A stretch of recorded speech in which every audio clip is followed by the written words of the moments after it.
you say we cut the chit-chat? A-hole! This year we're going to grab the bull by the balls and kick those punks off campus. Well, looks like the cows have come home to roost. Hello and welcome along to another edition of the movie show. It's the afternoon. We changed things up a little bit, so we do apologise. You may hear some noise coming from downstairs as people come and do deliveries and stuff like that. But we'll truck on, lads, right?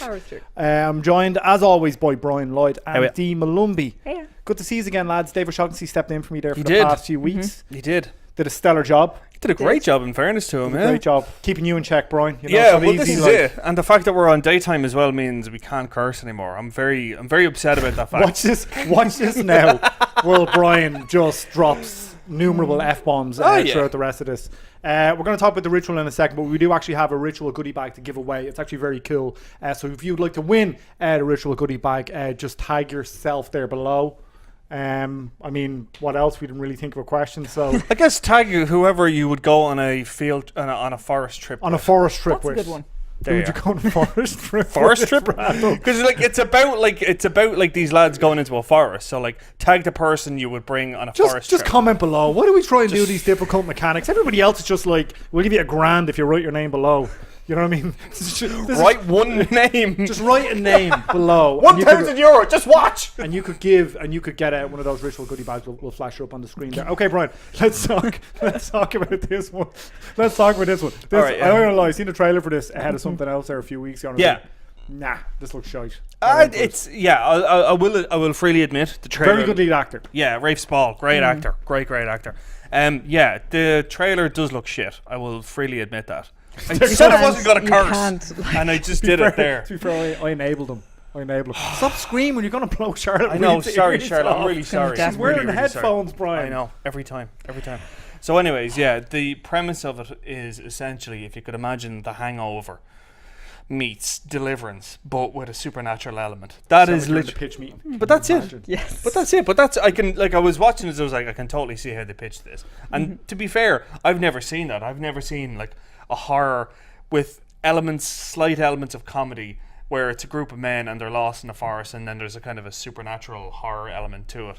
It is pretty good. Really? Yeah, it's actually all right. Like, it actually is pretty decent. Ray Spall is very, very good in it. Like, he really does give a strong lead performance. He's a very good actor. Yeah, he just keeps turning up in shite. Yeah. I mean, in A Big Sick, he was kind of a smaller role in not The Big Sick, The Big Short. Or The Big Short, yeah. But he was also in, like, and for my money, the best Black Mirror episode, White Christmas. I think that's like the best Black Mirror episode, and he was like the lead guy in it with John Hamm. It was incredible. But he like is kind of the anchor and performance in all this. But you have people like Sam Troughton is another guy that's in it, and Robert Collier James, I think, or Robert James Collier. So it's all like kind of, they're not known actors, if you know that kind of. They're not like marquee actors, but they're all really, really good in it. The way it's directed is that it's sort of one of their group. They're a group of like 40 something men. One of them is violently murdered, and the other guy, Ray Spall, was there when it happened, and there was a robbery and he basically didn't step in, so they're going on this trip to kind of honor his memory and what have you. And like most horror films, like, I mean, it's very much straightforward in how it kind of does it. It's literally, we can get a shortcut if we go through this creepy forest, and then of course all the bad stuff starts happening. I mean, it is that basic with it. Yeah, it is that basic with it. Let's go through this creepy forest. That's it. I mean, it's literally that. I mean, and to be it's fair, like the street we're on. It's like a shortcut. Let's go down this creepy. No, don't do that. Yeah, and like there's even like, I mean, to be fair, like they kind of acknowledge it as well, because there's a partner when they go into this like old house, and they're like, well, this is the house we're all gonna die in. And like it is pretty aware of itself and aware of who kind of. Is it scary? In parts, like it's very good at like building up atmosphere. I think it really does build up a nice atmosphere. But you give a shit about the characters, atmosphere, up to a kind of. Yeah, up to a point. I mean, so this is it. Like Rafe Spall is the only one that they ever kind of built up around, and all the other ones are just sort of like, well, he's the wimp and he's the leader and he's the kind as of. you get with most horrors, anyway. Really, exactly. Yeah. So you can't fault it too much for that. There's a brilliant podcast with Jason Blum. And Bill Simmons talking about it's not Blumhouse, it's Blumhouse. He's very specific about that, because everybody calls it Blumhouse. Yeah. And he was talking about when horror movies are pitched. He's like produced over 100 movies. Yeah, it's insane, and he's still super young. And he was saying when horror movies are pitched, you can't use another film So you can't say it's like a cross between Die Hard and The Hangover, or because straight away then he says if people pitch those type of films to him, he's like, you know, especially the high concept stuff. It just needs to be kind of one sentence. So. Would you recommend this horror aficionados? Maybe, right. Yeah, it's I think horror fans are definitely gonna enjoy it. Yeah, I think it's grand. It's a cheap little horror film, funny enough, scary enough. I mean, you know, if you're in the cinema and you want something scary, I don't think you can go much worse than this. For what's out at the moment. For what's out in the cinema at the moment. Precisely. Okay, let's move on to something completely different, D. Yeah. This is kind of a shame because the first two, the Lego movie and the Lego Batman movie, had both made a lot of money, were both a lot of fun. Really were. Lego Ninjago just hasn't gotten that same kind of heat, you know, hasn't got the same kind of reviews, hasn't done as well at the box office. Did you see this one with an audience? I did, yeah, and there were a lot of kids in it, and actually it was really funny because I was sitting beside a kid, like someone's son, and I think you it knew was the person though, right? It wasn't just somebody just sitting oh no, it's just this random kid that. But like, I'll just explain what happened. So it's Lego Ninjago movie, so you expect from like the title and everything that there's going to be ninja action in it, and you're going to see like the Lego, the traditional Lego style of animation to you know ninja, and there wasn't any kind of ninja scene until like I swear about an hour into it, and the kid beside me actually yelled out exasperatedly, "Finally!" So like even the kid was just aggro when he sees Lego not to show you at each other. Yeah, but you know, I think that a big issue with this movie is we had Lego Batman, you have to remember, only earlier this year. It kind of feels a bit like maybe they pushed this movie out too soon or something. They could have maybe waited a little longer, maybe put a bit more effort into it. For me, I felt like not only was it lacking in what it promised to deliver in the title, but in terms of the jokes and the action, it felt like they were recycling the exact same stuff from the first two movies. And I was really frustrated about that because the first two movies feel so fresh and funny and charming. Spaceship.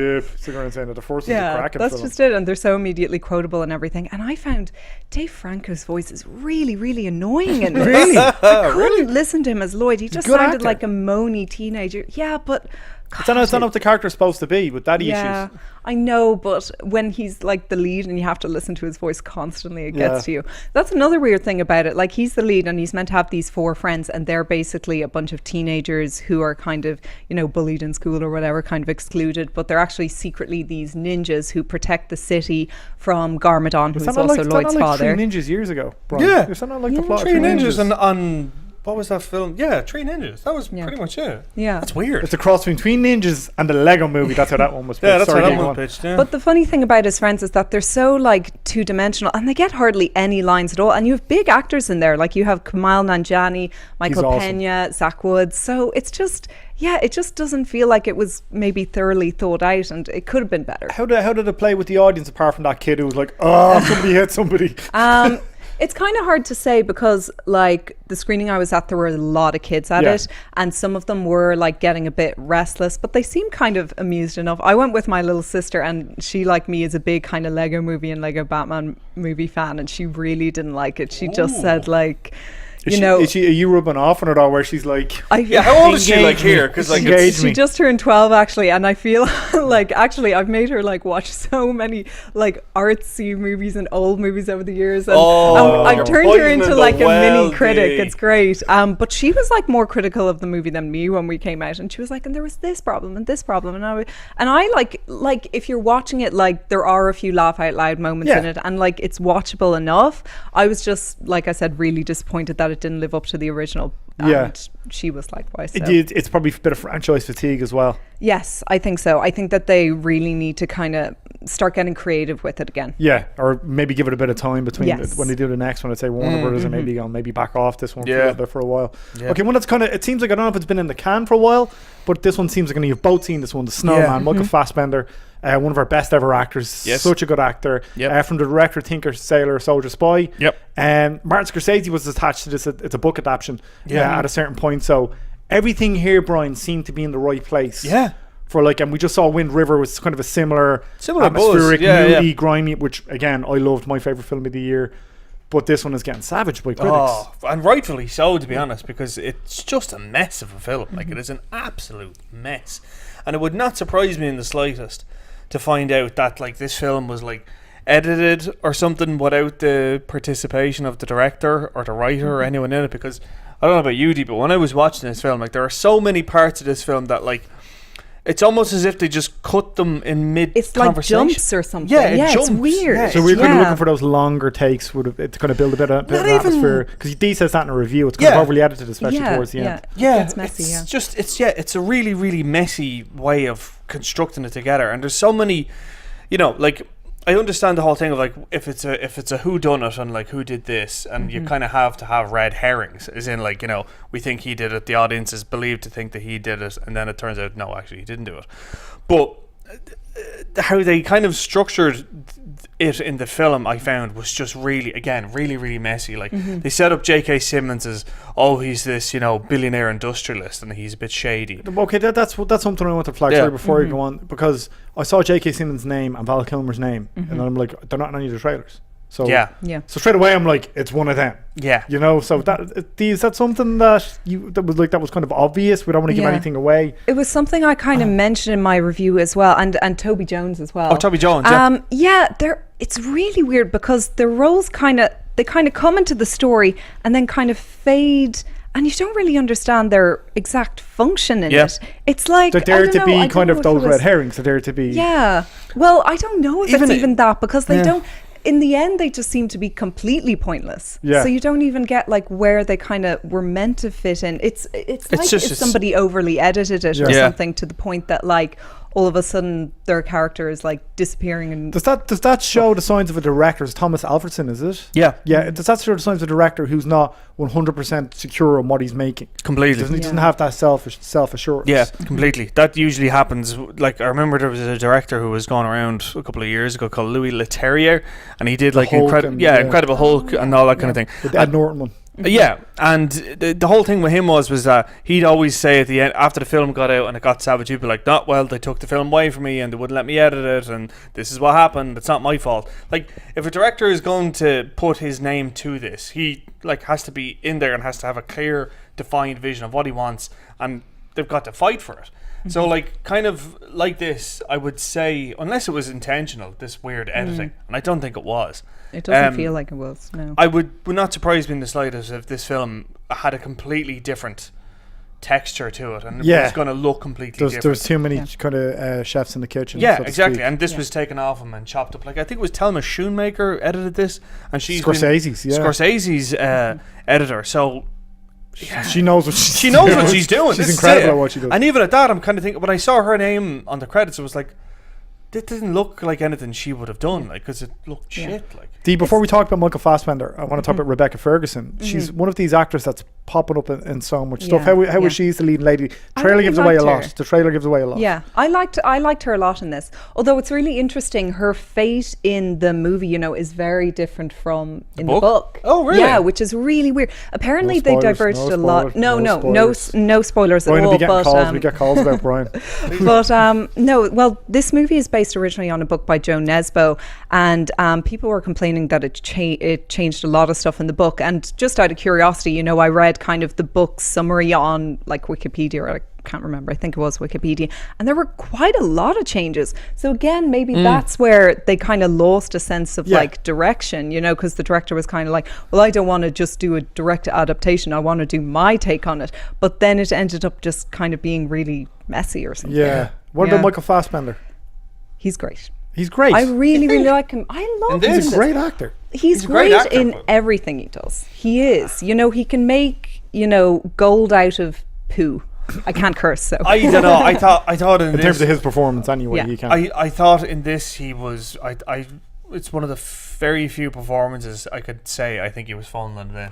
I thought he was really kind of looked bored a lot. I disagree. I felt that like in terms of like, all the things that were happening in this movie and the lack of control and the lack of kind of succinctness, he was one of the few like parts of this movie that I felt knew exactly what he was doing. Okay, where does Michael Fassbender go now? Who does he work with? He's worked with Steve McQueen, obviously. Got the Oscar nominations. He should have been nominated, or possibly won for Shame. He's incredible in that. Yeah. Where does he go now in terms of career? Because this one doesn't do that well at the box office. The reviews aren't great. Yeah. There's not many places he can go because he's moving further down that list. When they go to the Ryan Goslings, when they go to the Jake Gyllenhaals first. So, if you were Michael Fassbender's agent, what would you tell him to do next? God, it's really hard to say. I mean, I was just, you know what, just out of curiosity, I was looking at his most recent films, and they've pretty much, aside from X-Men Apocalypse, they've all like kind of flopped. There was like The Light Between Oceans. Yeah. There was Derek C. France. That's one that you would have assumed would have been an Oscar contender. Yeah, Assassin's Creed, That was which was meant to, atrocious. which was awful. Yeah, and that was kind of meant to be Alien his Covenant as well. new didn't do well. franchise. Yeah, But he's great Alien in Covenant it. as well. Yeah. He's great in it, but the fact that he is not bringing box office gold is really working against him. So Yeah. I'm not going to lie, I'm really worried about it. Yeah. You Worried for worried about Michael. Mick? I mean, to be I'm not worried about him at all. Like, he's married to Alicia Vikander. He's doing better than most of us. But Engaged. He's rich he's and rich. engaged. Yeah, he's to a rich, beautiful engaged. Oscar winner. Yeah, exactly. So like, he's doing fine. Okay, he's doing absolutely grand. And look at Shame. He's got more than most. Okay. Can't believe this is the middle of the day. What do we say about this being the middle of the day? Anyway, you just don't go on. I won't any go further. over. But no, my point is that he's a really, really talented actor. He obviously has offers coming in through the door.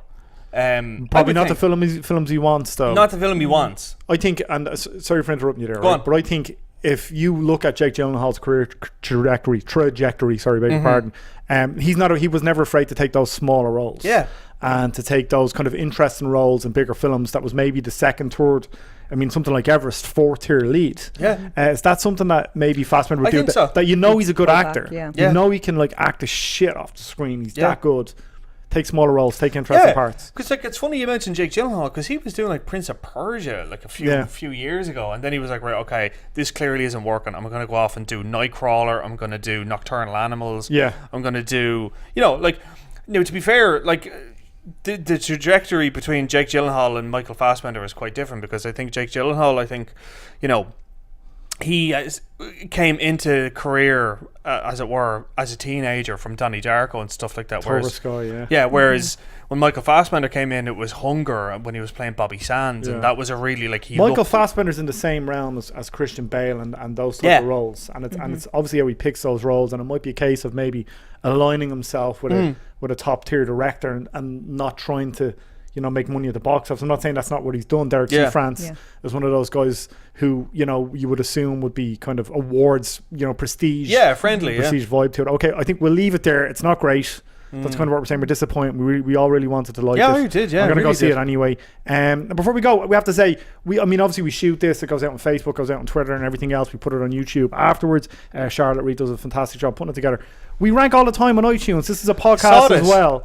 Yay. So we try and put it out there in multiple ways that you can kind of consume it too. So we should flag from now on at the top of it. But we always do well in the iTunes charts. Yeah, we're like charting in the top 20 or something like that on TV and film. Always nice. Does anybody know what's out next week? You asked us. Death to Stalin. Funniest film of the year. Funniest film of the year. We're on the poster and everything. Funniest film of the year. It's great. And it's not just because I'm a socialist. It is because it is actually a good film. It is not because of my political beliefs. That's not it at all. It's actually just a really good Champagne socialist. Anyway, go on, Dave. Speaking of Blumhouse, there's also Happy Death Day. Looking forward to that. Yes. That looks like a lot of fun. Geostorm and the My Little Pony movie for the families out there. All right. Looks like good crack actually next week. There's some decent stuff. There's a nice eclectic mix. My Little Pony. Okay, so we'll see you next week, Friday at 1, or if you're listening to this, whenever you listen to it. Thanks to Charlotte Reed and production. See you then.